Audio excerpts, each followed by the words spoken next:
Hello friends, मैं इलियास अली हमारे online YouTube channel में की ई लेक्चर सीरीज़ में एक बार फिर से आप सभी का स्वागत करता हूं।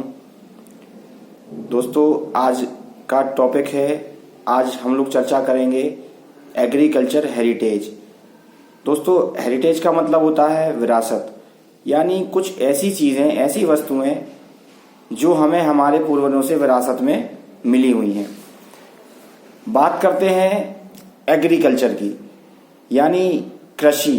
तो कृषि में जितने भी सिस्टम्स हैं, जितनी भी पद्धतियां हैं, जिन तरीकों से हम कृषि को करते हैं, कृषि कार्य को संपन्न करते हैं, उन सारी पद्धतियों को जो हमें हमारे पूर्वजों ने दी हुई हैं, उन तरीकों को अपनाना और उन तरीकों से कृषि कार्य को करना, पुराने तौर तरीकों को अपनाना ही हमारी कृषि विरासत कहलाती है।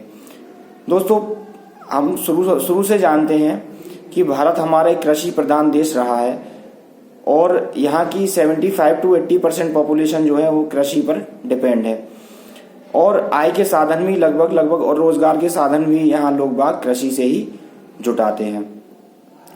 बात करते हैं प्राचीन काल की। एंशिएंट टाइम, प्राचीन काल में ना तो मनुष्य इतना विकसित था, ना ही डेवलप था, ना ही मनुष्य को किसी प्रकार की जानकारी थी।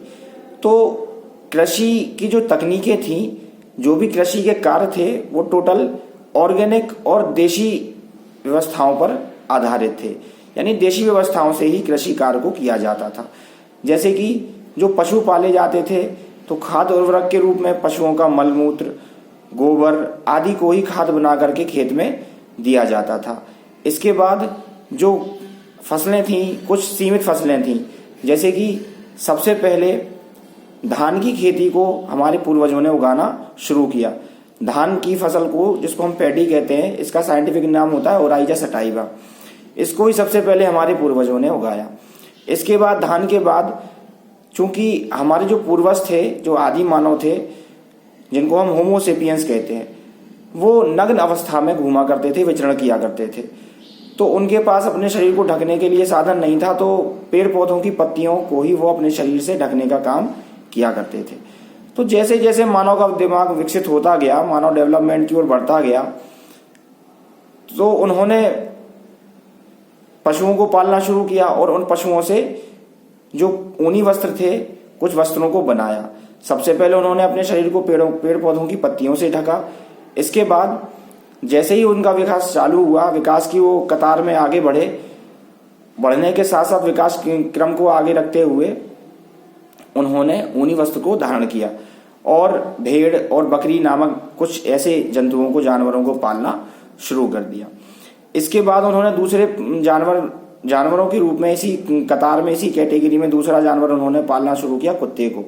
क्योंकि कुत्ता जो होता था वो जंगली जानवर से उनकी रक्षा करता था और वक्त आने पर वो उनका सेवन भी किया करते थे। इसके बाद जैसे जैसे हमारा युग आगे बढ़ता गया, मानव का विकास होता गया, दिमाग हमारा विकास की ओर बढ़ता गया, तो उन्होंने आग की खोज करी। आग की खोज हमारी दोस्तों पाषाण काल में हुई थी, जिसको हम स्टोन एरिया या पत्थर काल भी कहते हैं। पाषाण काल में आग की खोज हुई। आग की खोज के साथ जो हमारे पूर्वज थे, जो आदि मानव थे, जो मांस को पका करके खाते थे, वो मांस को भून करके खाने लगे। भून करके जैसे ही उन्होंने मांस का सेवन किया तो कुछ उनको टेस्ट मिला, स्वाद मिला। स्वाद में जैसे ही उनका परिवर्तन आया, वो मांस को भून करके कंटिन्यू रेगुलर बेस में खाने लगे। इसके बाद धीरे धीरे हमारे पहिए का भी विकास हुआ और खेती की क्रिया आगे बढ़ती चली गई। और जो हम धान, कपास आदि जो है फसलें उगाया करते थे, उन फसलों के साथ साथ हमने गेहूं को भी उगाना शुरू किया, हमने कॉटन क्रॉप को भी उगाना शुरू किया, हमने अन्य फसलों को भी उगाना सुचारू रूप से शुरू कर दिया। लेकिन अगर पुराने रूल को, पुराने नियमों को उठा करके देखा जाए तो कृषि की जो तकनीकें हैं, जो कृषि की उपज है, जो हमारी फसल उपज है, वो पुरानी तकनीकों के बेस पे हमारी कम हुआ करती थी। यानी हमें रेगुलर वे में ऑर्गेनिक तरीके से जो हम खेती किया करते थे, उसमें हमारी फसलों को ज्यादा उत्पादन नहीं दिया जाता था, यानी फसलें हमारी ज्यादा उत्पादन नहीं देती थी। जिस तरह से हम और बढ़ती हुई जनसंख्या के दृष्टिकोण से हमें वो उस बेस पे हमें कम उपज ही प्रदान हो रही थी, जो हमारे लिए लाभकारी सिद्ध नहीं हो रही थी। फिर धीरे धीरे जैसे ही मानव विकास का क्रम आगे संचालित हुआ तो कुछ खाद उर्वरकों का विकास हुआ, जैसे कि DAP, नाइट्रोजन, फास्फोरस, पोटास और कुछ यंत्र भी। जैसे कि पहले का जो यंत्र हम उपयोग किया करते थे, केवल देशी हल को ही यूज किया करते थे, लेकिन आज के समय में हमारे पास कल्टीवेटर है, सीड ड्रिल है, हैरो है, डिस्क हैरो है, पंजा है, आदि उपकरणों से हम कृषि कार्य को कर सकते हैं। आज के समय में हमारे पास कई तरीके के साधन हैं, ऐसे साधन हैं कि समय की बचत और कम संसाधनों में ज्यादा उपयोग हम ले सकते हैं। हमारे पास ऐसी हाइब्रिड वेराइटीज हैं जो कम खाद उर्वरक चाहने वाली हैं, कम समय में जल्दी उत्पादन देने वाली हैं, जल्दी वृद्धि विकास करने वाली हैं, कीट रोधी हैं, यानी ऐसी कुछ वैरायटी भी हैं जिनमें कीटों का प्रकोप नहीं होता है, रोगों का प्रकोप नहीं होता है और खरपतवार भी उनमें कम मात्रा में लगते हैं और हम अधिक से अधिक मात्रा में उन फसलों से उपज प्रदान कर रहे हैं। ये हमारी दोस्तों वर्तमान समय की डेवलपमेंट है, वर्तमान समय का हमारा प्रौद्योगिकी संस्थान में जो उपलब्धि है वो मैं आप लोगों को बता रहा हूँ। तो अब दोनों को हम कंपेयर करते हैं। आइए हम दोनों को कंपेयर करें। कंपेयर करने के तरीकों को अगर हम देखें तो जो एंशियंट मेथड है, जो हमारी पुरानी कृषि पद्धतियां हैं, उनमें हमें कृषि फसलों में इतना ज्यादा विस्तार देखने को नहीं मिला। अब विस्तार हम देखते हैं उपज में, तो उपज हमें इतनी सारी देखने को नहीं मिली जो आज के समय में हमें उपज प्रदान की जा रही है। लेकिन निरंतर रासायनिक उर्वरकों के उपयोग से हमारी मृदा जो है वो टोटल डिस्ट्रॉय होती चली जा रही है।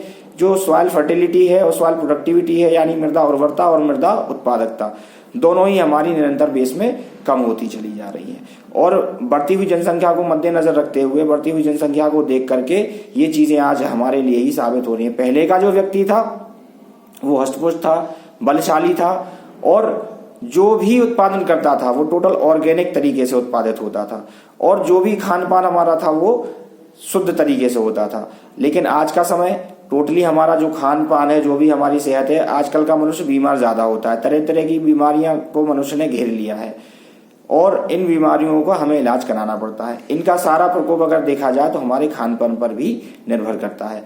जैसा हम खाएंगे, जैसा हम सेवन करेंगे, उस प्रकार की हमें जो है बीमारियां लगने लगेंगी। अगर हम अच्छा खाना खाएंगे तो हमारी सेहत भी अच्छी होगी और हमें बीमारियों से प्रकोपित नहीं होना पड़ेगा, यानी हमें बीमारियां प्रभावित नहीं करेंगी। इसके बाद दोस्तों दोनों को कंपेयर करते हैं तो आज के समय में हमें कृषि से अच्छी तकनीकों के माध्यम से, जो भी हमारी कृषि प्रौद्योगिकी है, जिनके माध्यम से, जिनके सहयोग से आज के समय में हमने कृषि मशीनरी में, उपज में और जो है उसके वृद्धि विकास में अधिक से अधिक जो हमने नई हाइब्रिड वेराइटीज बनाई हैं उनके विकास क्रम में देखें तो हमारा जो पुराना युग था उसके समय में हम आज के समय में बहुत ज्यादा, उसके कंपैरिजन में बहुत ज्यादा ही हम आगे बढ़ चुके हैं। लेकिन मानव स्वास्थ्य को अगर देखा जाए तो मानव स्वास्थ्य जो है आज के समय में हमारा चरम सीमा पर पहुंच चुका है, जो मानव स्वास्थ्य के लिए सबसे ज्यादा केमिकल हमारे लिए हानिकारक होता है। तो दोस्तों इसी के साथ मैं आशा करता हूं कि आपको मेरा ये वीडियो अच्छा लगा हो।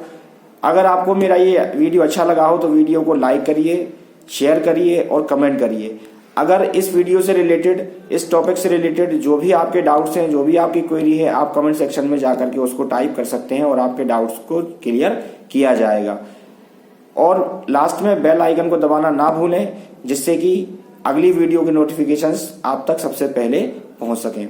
तो दोस्तों अगली वीडियो में, अगले लेक्चर में मुलाकात होगी नए टॉपिक के साथ। नमस्कार।